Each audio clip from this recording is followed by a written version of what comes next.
भगवान भाष्यकार बोलते हैं कदाचित नहीं यस्मात् क्षणम अपि कालम जातु कदाचित कश्चित तिष्ठति अकर्मकृत सन्न। कस्मात् क्यों वह एक क्षण के लिए भी नहीं रह सकता, क्योंकि कार्यते ही यस्मात् अवशः एव कर्म सर्वः प्राणी प्रकृतिजैहि प्रकृतितः जातैः सत्वरजस्तमो भी गुणैः। तो अर्जुन ये एक सच्चाई है, इस सच्चाई को नज़रअंदाज करना ठीक नहीं है। बोले अच्छा, तो ये तो स्थिति हो गई, हम कर्म किए बिना रह नहीं सकते हैं और कर्म की भयावहता हमको परेशान करती है। तो ऐसी स्थिति में कभी कभी कोई क्या करता है कि वो महाराज बाहर से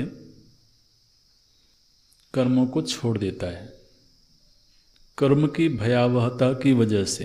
इस बात को ध्यान में रखना। उसने कर्म को छोड़ दिया।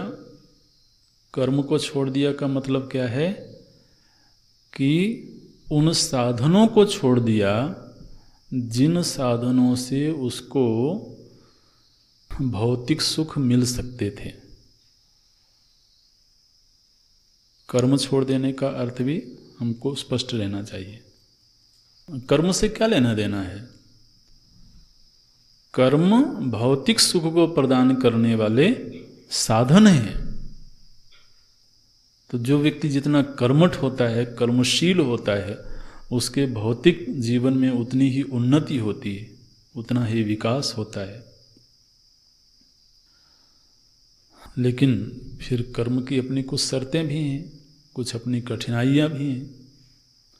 तो उन कठिनाइयों को देखते हुए उसने कर्म को छोड़ दिया।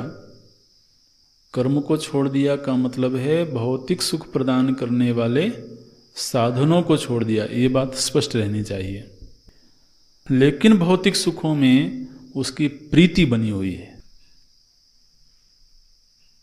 अगर कोई ऐसा व्यक्ति है, हालांकि भगवान इस श्लोक में कह देते हैं कि वो एक क्षण के लिए भी कर्म किए बिना नहीं रह सकता है, लेकिन मान लीजिए किसी ने ऐसा निर्णय लिया कि मुझे अभी कर्तव्य कर्म नहीं करना है।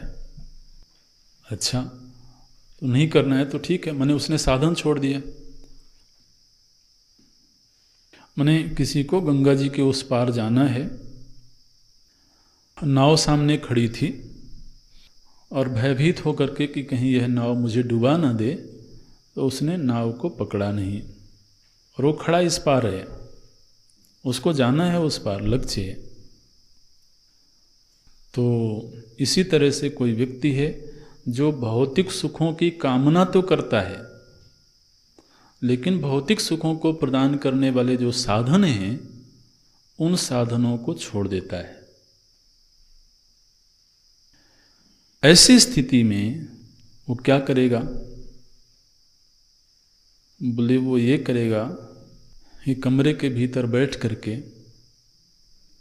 वो उन्हीं काम्य पदार्थों का चिंतन करता रहेगा। क्योंकि अभी उनके प्रति महत्व बुद्धि बनी हुई है, सुख बुद्धि बनी हुई है, तो बुद्धि से तो वो चीजें निकली नहीं है।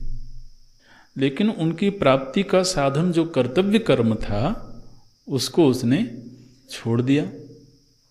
तो अब यदि विधिवत तरीके से उसने कर्तव्य का संपादन किया होता और वो जो चाहता था उसको वो मिल जाती, तो भीतर की जो रस बुद्धि थी वो खत्म हो जाती, शिथिल हो जाती। लेकिन ऐसा हुआ नहीं। भीतर से बहुत सारी चाहतें बनी हुई थी, सम्मान भी होवे, ऐश्वर्य भी होवे, भोग विलास भी होवे, तो ये सब चीज़ें भीतर बनी हुई हैं। लेकिन उनको प्राप्त करने के लिए जो कर्म रूपी साधन था उस साधन को उसने छोड़ दिया। ऐसे व्यक्ति की स्थिति क्या होगी? भगवान अगले श्लोक में बोलते हैं, 6वें श्लोक में बोलते हैं, अर्जुन कर्मेंद्रियाणि संयम्य आस्ते। पहले इतना वाक्य देखना, कर्मेंद्रियाणि संयम्य आस्ते, माने कर्मेंद्रियों का संयम करके, भगवान केवल कर्मेंद्रिय बोल रहे हैं, ये ध्यान देना, कर्मेंद्रियों का संयम किया उसने, माने हाथ पैर आदि जो कर्मेंद्रियां हैं जिनसे कर्म का संपादन होता है, तो ऐसे कर्म इंद्रियों का तो संयमन कर लिया उसने। मैंने क्या किया, बोले आज से मौन ले लिया हमने। वाणी एक कर्मेंद्रिय है। अच्छा, तो अब सेवा करने के लिए कहीं जाएंगे नहीं, तो पैरों को संयमित कर लिया, हाथों को संयमित कर लिया। तो कर्म इंद्रियों का संयम किया, कर्मेंद्रियाणि संयम्य, तो स्वाभाविक है कर्मेंद्रियों का संयम करेगा तो फिर बैठेगा ही, और क्या करेगा। तो आस्ते कर्मेंद्रियाणि संयम्य आस्ते, महात्मा जी कर्मेंद्रियों का संयम करके बैठ गए। अच्छा, लेकिन इंद्रियार्थान मनसा स्मरन्, ये स्मरण को देर तक बोलना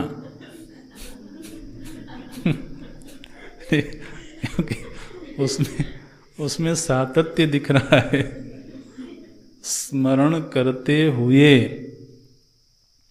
मनसा स्मरण, मन से वो उन चीजों का स्मरण कर रहा है। अच्छा, किनका?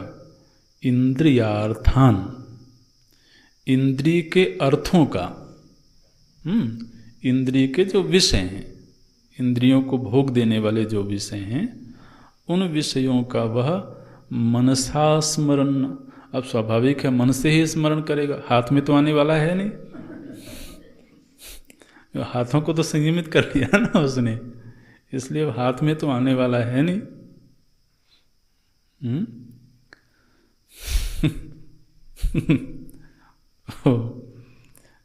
देखो भगवान क्या चाहते हैं, बोले कि मनसा स्मरण। सुबह सुबह ही ब्रह्मचारी जी ने घोषणा कर दी कि आज मैं व्रत रहूंगा, और थोड़ी देर में पता चला कि आज तो भंडारा होने वाला है।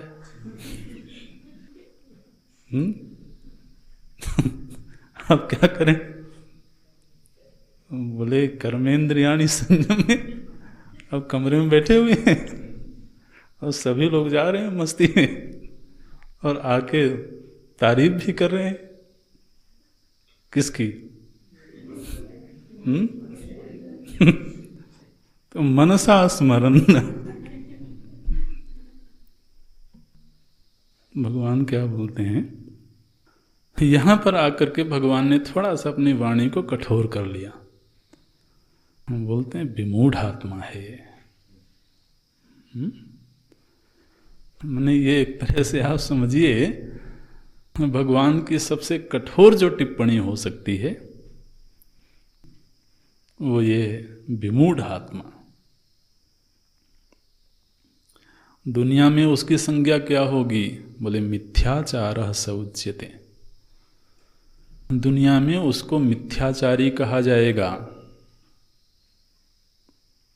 बोले दुनिया को मालूम होगा जब कहेगा दुनिया, ये हमारे भीतर क्या चल रहा है।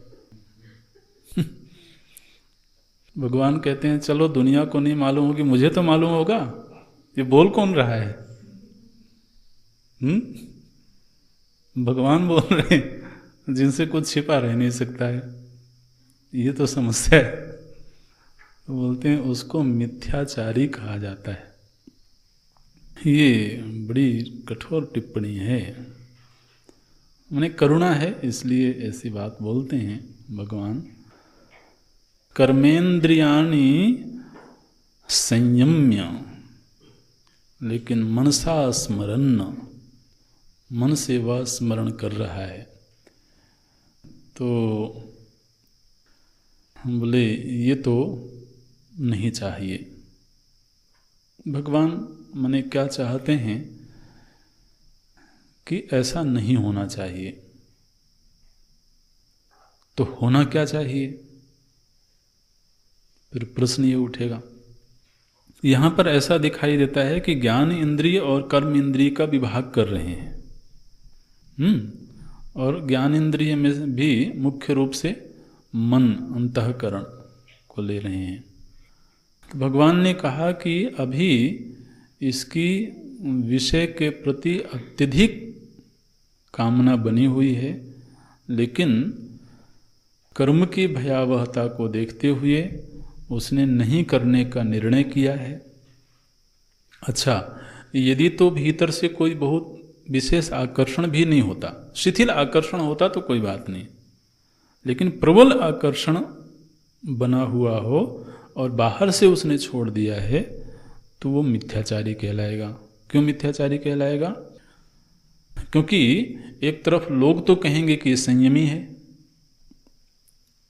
मिथ्याचारी कैसे हुआ कि एक तरफ दुनिया की नज़र में संयमी है, लेकिन स्वयं की दृष्टि में भीतर वो सब चीज़ें चल रही हैं।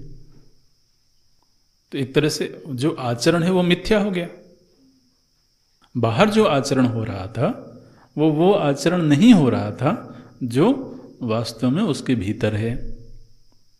तो वो जो बाहर का आचरण था, उस आचरण को क्या कहा जाएगा? मिथ्या आचरण।